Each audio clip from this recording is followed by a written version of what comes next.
बिस्मिल्लाहिर्रहमानिर्रहीम। आज हम पढ़ेंगे अप्लाइड न्यूट्रिशन का फर्स्ट चैप्टर। सिर्फ जो है ओवरव्यू MCQs के हवाले से पढ़ेंगे, जो इम्पोर्टेंट चीज़ें होती है वो पढ़ेंगे। सबसे पहले तो न्यूट्रिशन के बारे में पढ़ते हैं।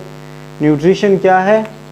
न्यूट्रिशन हमारे ख़ुराक का वो अज़ा है जो हमें चाहिए, हमारी बॉडी के लिए प्रॉपर फंक्शन के लिए चाहिए। ठीक है, न्यूट्रिशन हम लेते हैं ख़ुराक में, मुख्तलिफ़ चीज़ें हम खाते हैं। अगर कोई चीज़ ज़्यादा हो जाए या कोई चीज़ कम हो जाए तो उसकी वजह से हमारी बॉडी में मुख्तलिफ़ प्रॉब्लम्स आ सकती है। ये है the process by which organism utilise food. इसके कुछ मेजर न्यूट्रिएंट्स होते हैं जो सबसे ज़्यादा हमारे ख़ुराक में होनी चाहिए। ये है सबसे पहले कार्बोहाइड्रेट्स है, दूसरा है प्रोटीन्स और फिर है फैट्स, इसके अलावा फाइबर्स, विटामिन्स, मिनरल्स। ये हमारे ख़ुराक में शामिल होने चाहिए। अगर इसमें से कोई भी एक भी मिसिंग हो, फॉर एग्ज़ाम्पल अगर हमारे ख़ुराक में कार्बोहाइड्रेट नहीं है तो उसका हमें नुकसान हो सकता है, या प्रोटीन नहीं या फैट नहीं है, जो भी अगर इसमें से नहीं हो तो हमें मसला हो सकता है। एनर्जी के बारे में, हम ख़ुराक क्यों खाते हैं? ताकि हमें एनर्जी मिले, उस एनर्जी पे हम काम करें। एनर्जी का जो यूनिट होता है वो है कैलोरीज़। ये याद रखना है, MCQs के हवाले से ये आ सकता है कि एनर्जी का यूनिट क्या है। एक कैलोरी जो है 1 कैलोरी 4 जूल्स के बराबर है। कार्बोहाइड्रेट का जो 1 ग्राम होता है उससे हमें 4 जूल एनर्जी मिलेगी। हम 1 ग्राम प्रोटीन्स का लेते हैं भी हमें 4 जूल एनर्जी मिलेगी। 1 ग्राम फैट्स का लेते हैं तो उससे हमें 9 जूल मिलेगी। तो इसी तरह आपने ये कैलकुलेशन जो है ये भी याद रखना है। अगर पेपर में आपको इस तरह से आ जाए कि 10 gram of carbohydrate for example ये हमें कितना एनर्जी देगा, तो हम क्या लिखेंगे? आपने 10 को बस 4 से मल्टीप्लाई कर देना, ये 40 आ जाएगा। इसी तरह से अगर हम प्रोटीन का ले लें तो भी सेम, अगर प्रोटीन फ़र्ज़ करें 20 आया हुआ है तो 20 हमें कितना देगा? 20 को आपने 4 से मल्टीप्लाई कर देना, 80 आएगा। अगर फैट का आ जाए तो फैट का 1 ग्राम 9 जूल के बराबर है। फॉर एग्ज़ाम्पल अगर 10 फैट का आ जाए ना, 10 ग्राम ऑफ फैट, उसको आपने 9 से मल्टीप्लाई कर देना है तो वो 90 आएगा। इसी तरह से ये 3 चीज़ें जो है ये बहुत इंपॉर्टेंट है, ये आपने याद रखनी है। एनर्जी रिक्वायरमेंट एक एडल्ट मेल को जो है, मतलब एक आम एडल्ट जो बंदा है उसको कितना एनर्जी चाहिए, उसको तकरीबन 2400 कैलोरीज़ पर डे चाहिए। सही है। एडोलेसेंट गर्ल है तो उसको तकरीबन 2100 कैलोरीज़ चाहिए। प्रेग्नेंट वुमेन जो है उसको फर्स्ट ट्राइमेस्टर में 150 कैलोरीज़ हम ज़्यादा देंगे। इस तरह से अगर वो सेकंड या थर्ड ट्राइमेस्टर में चली जाती है तो फिर हम 350 कैलोरीज़ ज़्यादा करेंगे। फॉर एग्ज़ाम्पल अगर ये 2400 है तो फिर हम ये 2750 कर देंगे। 2100 के साथ अगर हम प्लस करते हैं तो 50 कैलोरीज़ फर्स्ट ट्राइमेस्टर में बढ़ जाती है। इसी तरह सेकंड और थर्ड ट्राइमेस्टर में हम 350 कैलोरीज़ इंक्रीज़ कर देते हैं।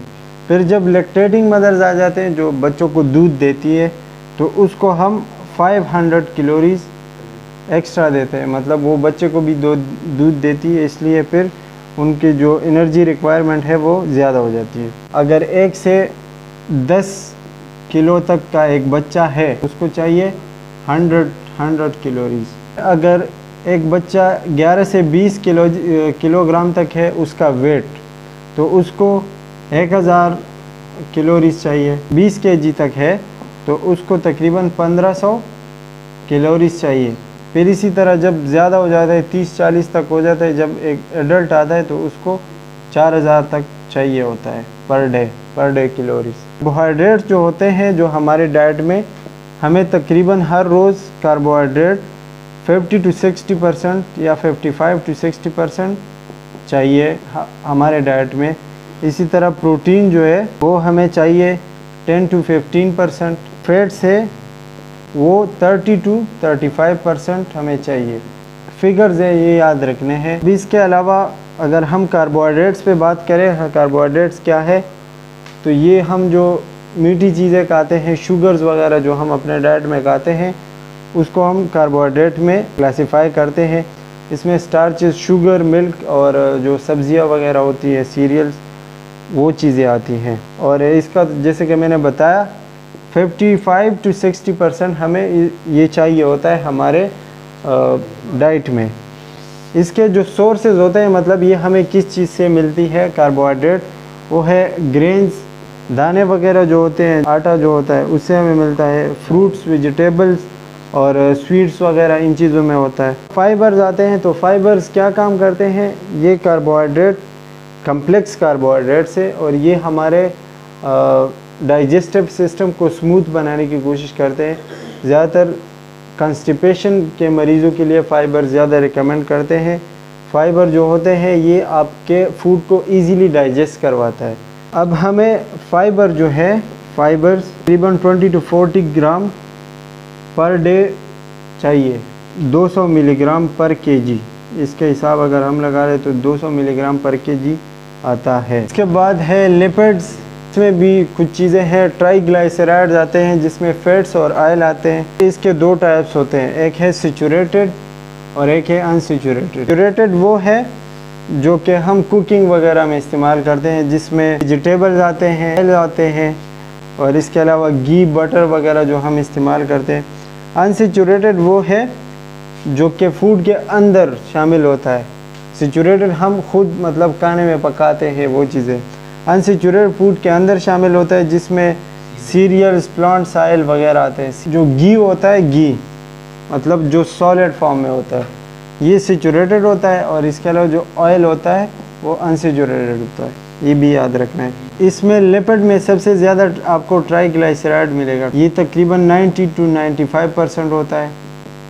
ये MCQs के हवाले से अहम है, ट्राइग्लाइसराइड 90 to 95%। लिपिड्स का जो यूनिट है वो फैटी एसिड, ये भी याद रखना है। सैचुरेटेड वो है जो एनिमल फैट्स होते हैं, जो कि एनिमल से हम हासिल करते हैं। मोनो अनसैचुरेटेड फैट्स वो है जो ग्राउंड नट और सीड्स वगैरह से लेते हैं, और इसके अलावा ऑलिव जो जैतून का तेल होता है, ये चीज़ें जो है इसको हम कहते हैं मानो अनसैचुरेटेड। जो पॉली अनसैचुरेटेड होता है उसमें ओमेगा 3 और ओमेगा 6 आता है, ये भी याद रखने वाली चीज़ें। ओमेगा 3 को हम कहते हैं लेनोलेनिक है, ओमेगा 6 इसको हम कहते हैं लेनोलिक। ओमेगा 3 का नाम क्या है और ओमेगा 6 का नाम क्या है। इसके अलावा अनसैचुरेटेड और सैचुरेटेड में क्या फ़र्क है। सैचुरेटेड रूम टेम्परेचर पे सॉलिड रहेगा, जैसे कि मैंने यहाँ बताया घी, ये रूम टेम्परेचर पे सॉलिड रहता है, तो यहाँ पे ये सैचुरेटेड में आता है। रूम टेम्परेचर हम कहते हैं 25 डिग्री सेंटीग्रेड को, सही है। और जो चीज़ रूम टेम्परेचर पे सॉलिड नहीं रहेगा उसको हम अनसैचुरेटेड कहेंगे, जैसे कि ऑयल है। सैचुरेटेड है ये हम ज़्यादातर एनिमल से लेते हैं, और जो अनसैचुरेटेड है ये हम वेजिटेबल और प्लांट्स वगैरह से लेते हैं। जो एग्ज़ाम्पल है सैचुरेटेड के वो है स्टेरिक एसिड, बटर, घी वगैरह जो चीज़ें होती हैं, और अनसैचुरेटेड का ओलिव ऑयल, पीनट्स और नट्स वगैरह। इसमें जो अहम चीज़ एक है कि इसका कार्बन 18, ये जो चीज़ है ये बस याद रखिए कि कार्बन 18 और रेशो 2 ये हम ओमेगा 6 के लिए इस्तेमाल करते हैं, और C18 रेशो 3 ये हम इस्तेमाल करते हैं ओमेगा 3 के लिए। अगर इसमें कोई कमी आती है, डिफिशिएंसी आती है, तो इसके क्या नुकसानात हो सकते हैं। ग्रोथ रिटार्डेशन होता है। ग्रोथ रिटार्डेशन मतलब बॉडी की ग्रोथ नहीं होगी, ससेप्टेबिलिटी होगी, मतलब इन्फेक्शन इजीली लग सकता है बॉडी को, और माइकार्डियल हार्ट सही तरीके से कंट्रैक्ट रिलैक्स नहीं होगा, हीमोलाइसिस होगा, ब्लड के जो सेल्स होते हैं वो टूटते हैं। इसके अलावा एलोपेशिया होगा। एलोपेशिया मतलब बाल गिरना शुरू हो जाएंगे। स्केली डर्माटाइटिस, स्किन पे जो है ख़राब होना शुरू हो जाएगी। थ्रोम्बोसाइटोपिनिया, थ्रोम्बोसाइटोपिनिया कहते हैं प्लेटलेट्स की कमी को, प्लेटलेट्स कम हो जाएंगे, ये याद रखना है। थ्रोम्बोसाइटोपिनिया का मतलब प्लेटलेट्स की कमी। कोलेस्ट्रॉल मतलब बॉडी में अगर ज़्यादा हो जाए तो ये मसला बन सकता है। ये हमें चाहिए तकरीबन बॉडी वेट में ये हमारे 0.2% तक वेट को बनाता है। फॉर एग्ज़ाम्पल अगर किसी का 100 kg वेट है तो उसमें 0.2 kg जो वेट होगा वो कोलेस्ट्रॉल का होगा। एंडोजेनस जो सोर्सेज होते हैं, एंडोजेनस मतलब जो कि बॉडी के अंदर खुद तैयार होते हैं, वो लीवर में तैयार होते हैं ये कोलेस्ट्रॉल। सही है। और जो एक्सोजेनस होते हैं वो हम खुराक से लेते हैं कोलेस्ट्रॉल। हाइपर कोलेस्ट्रोलीमिया मतलब जब कोलेस्ट्रॉल बहुत ज़्यादा हो जाता है, जिसको हम LDL कहते हैं। फैट के दो किस्म होते हैं, LDL और HDL।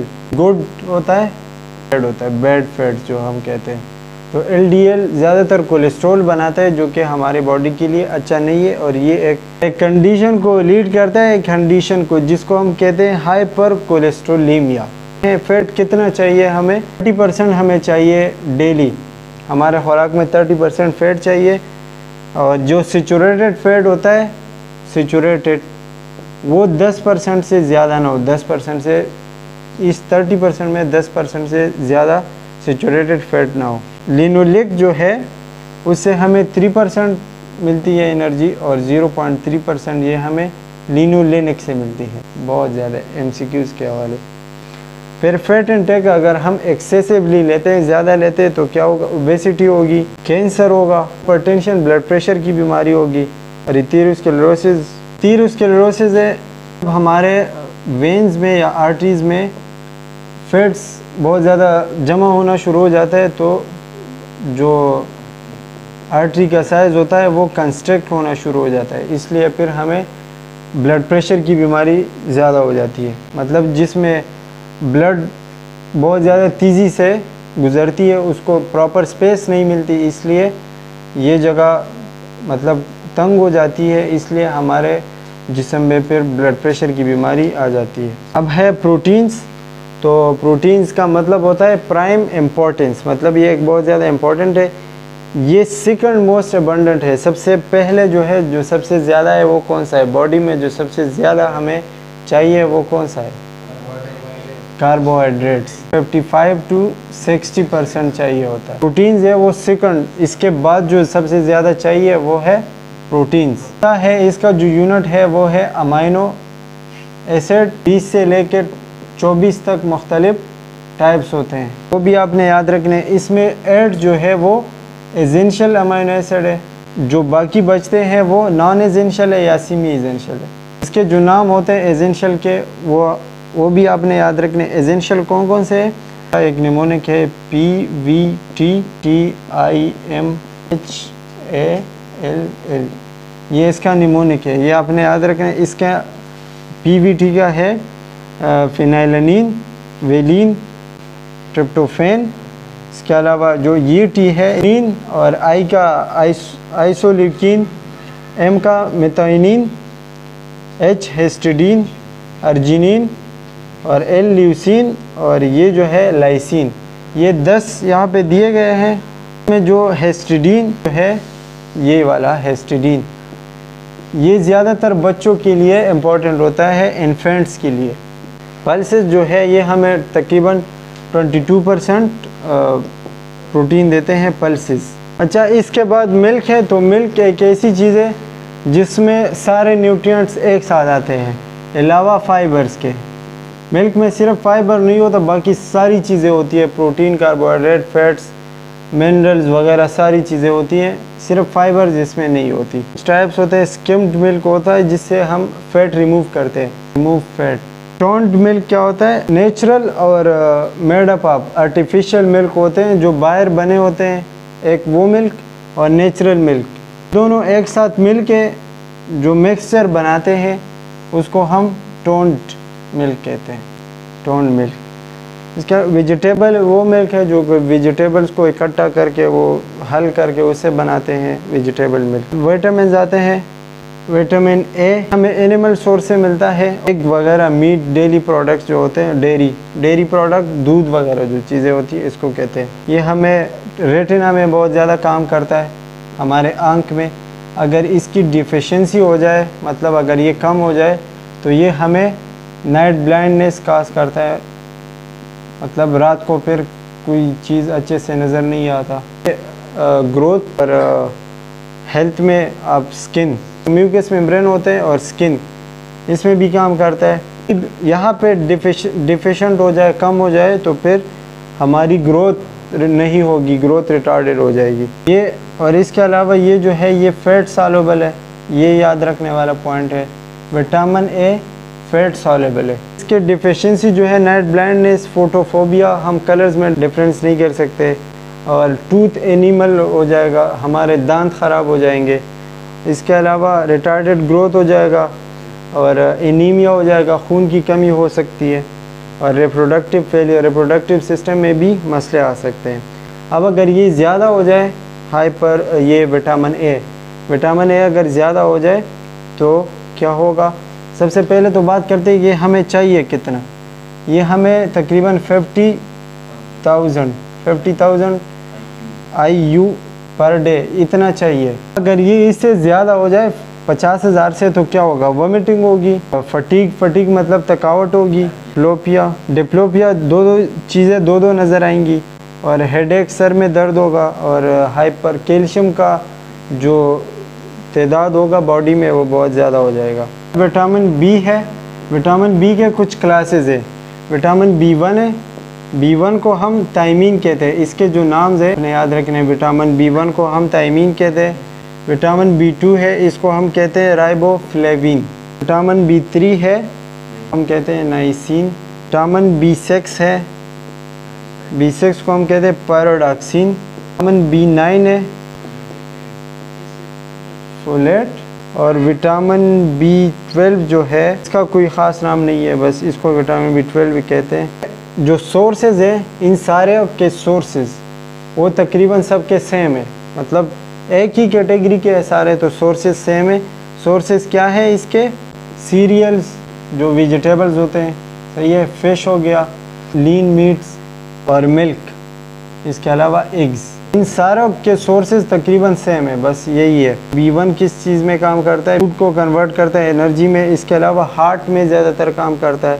विटामिन B2 जो है ग्रोथ में काम करता है, हेल्दी ग्रोथ, बॉडी वेट, और ये एनर्जी कार्बोहाइड्रेट से एनर्जी लेता है।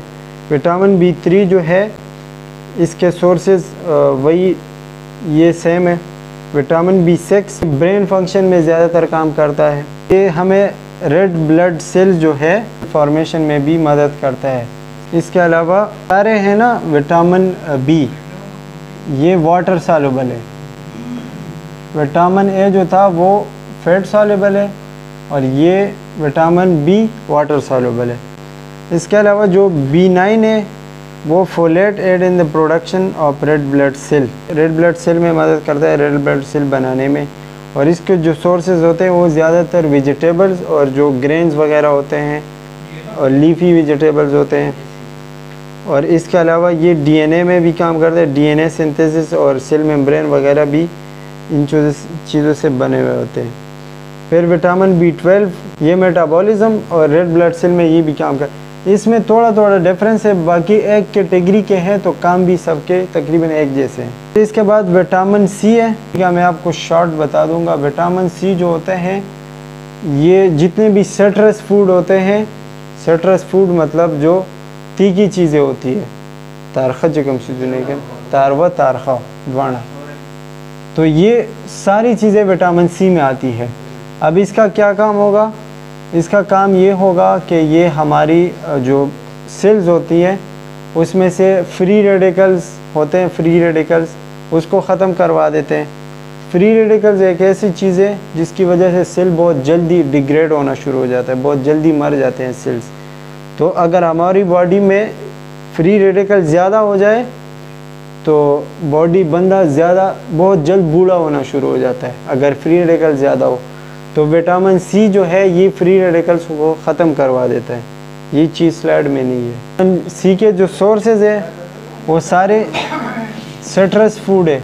इसके अलावा विटामिन C हमारे गम्स बनाने में भी हेल्प करता है, टीथ बनाने में हेल्प करता है।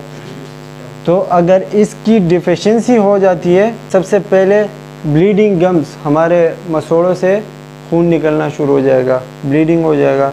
सेरेब्रल, दिमाग में भी मसला हो सकता है, वहाँ पे भी खून आ सकता है, इंटेस्टाइन्स में भी खून आ सकता है। और इसके अलावा हेमाटोलॉजिकल, वही खून की बात है, haematological abnormalities, poor weight gain होगा, हमारी बॉडी का वेट डिग्रेड होना शुरू हो जाएगा। अब विटामिन D पे आते हैं। विटामिन D हम ज़्यादातर हमारे बोन्स के लिए अहम होता है। विटामिन D ये कैल्शियम कैल्शियम प्रोड्यूस करता है ज़्यादातर हमारी बॉडी में, जो कि बोन्स के लिए आम होता है, और ये हम लेते हैं ज़्यादातर सनलाइट से। अगर हम सनलाइट पे चलते हैं तो हमारी बॉडी में सनलाइट एब्जॉर्ब होती है, जिससे हमें विटामिन डी गेन होता है। के जो सोर्सेज है वो चीज़, बटर और फोर्टिफाइड मिल्क, फ़िश, ये सारी चीज़ें होती है। विटामिन डी अगर कम हो जाए, डिफिशेंट हो जाए बॉडी में, तो क्या होगा? इरिटेबिलिटी, मतलब हम सही तरह से खड़े नहीं हो पाएंगे, बोन पेन होगा, टेंडरनेस, बॉडी सख्त हो जाएगी, रिस्ट और एंकल जो होते हैं ये स्वेल हो जाएंगे। बाद है विटामिन ई। विटामिन ई हमारा सेल मेम्ब्रेन ज़्यादातर प्रोटेक्ट करता है, बनाता है विटामिन ई। इसके अलावा रेड ब्लड सेल जो है वो प्रोड्यूस करता है। जो है विटामिन ई, ये भी फैट सॉल्युबल है विटामिन ए की तरह। इसके अलावा विटामिन के है, तो विटामिन के हम कहते हैं प्लेटलेट्स बनाने में हेल्प करता है, और हमारी किसी जगह पे ज़ख़म लग जाए तो जब खून रुक जाती है, ये विटामिन के की वजह से रुकती है। इसके अलावा विटामिन के जो है, इसके सोर्सेज वेजिटेबल्स होते हैं, लीफी वेजिटेबल्स और सीरियल्स वगैरह, ये भी फैट सॉल्युबल है विटामिन के। तो इसमें ये आपने विटामिन्स में फैट सॉल्युबल और वाटर सॉल्युबल याद करने के जो सोर्सेज है। सोर्सेज तो खैर इतने हमने, ये तकरीबन सब के सेम सोर्स है, वेजिटेबल, मिल्क वगैरह। विटामिन बी के इसके जो नाम है ये अहम है, बस बाकी और कुछ नहीं है। Thank you.